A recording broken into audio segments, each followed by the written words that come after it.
जोहार వైఎస్ఆర్ जोहार వైఎస్ఆర్ जोहार వైఎస్ఆర్ जोहार వైఎస్ఆర్ जोहार వైఎస్ఆర్ जोहार వైఎస్ఆర్ జగన్మోహన్ రెడ్డి గారి నాయకత్వం వర్ధిల్లాలి. శ్రీకాళహస్తి నియోజకవర్గంలో ఈరోజు డాక్టర్ వైఎస్ రాజశేఖర రెడ్డి గారి వర్ధంతిని 16వ వర్ధంతి పురస్కరించుకొని మా యొక్క నియోజకవర్గ సమన్వయకర్త మిత్రుడు స్థానిక మాజీ ఎమ్మెల్యే మసూద్ రెడ్డి గారి సూచనలతో ఈరోజు వైఎస్ఆర్ విగ్రహం దగ్గర పాలాభిషేకం పుష్పాభిషేకం జరగడం జరిగింది. అదేవిధంగా పేదలకు అందరికీ కూడా ఇప్పుడు అన్నదానం చేస్తున్నాం.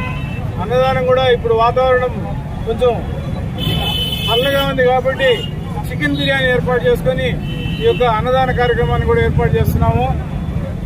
మనం రాజశేఖర రెడ్డి గారి గురించి ఎన్ని మాట్లాడుకున్నా కూడా తక్కువే వస్తుంది.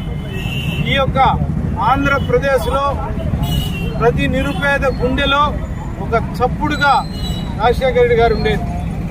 ఆయన తీసుకొచ్చిన సంస్కరణలు అనేక, వాటిలో ఒక్కోటొక్కోటి చెప్పుకున్నామంటే ఇందిరమ్మ ఇల్లు, కొన్ని లక్షల ఇల్లులు రాజశేఖర రెడ్డి గారు హయాంలో పేదలకు నిరుపేదలకు గూడు ఏర్పాటు చేశారు.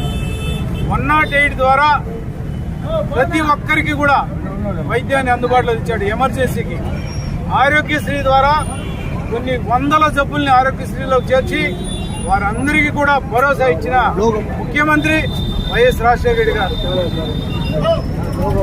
అదేవిధంగా ప్రతి నిరుపేద, వికలాంగులైనా, వితంతువులైనా, ఎవరైనా, వృద్ధులైనా, మైనారిటీలైనా, బీసీలైనా, ఎస్సీలైనా, ఎస్టీలైనా అందరికీ కూడా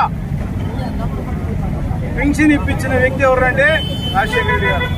ఈరోజు కొన్ని లక్షల పింఛన్లని కుంటి సాగులు పెట్టి లక్షల పింఛన్లు 3,25,000 పింఛన్లు ఈ ఆంధ్రప్రదేశ్లో తొలగించడం జరిగింది.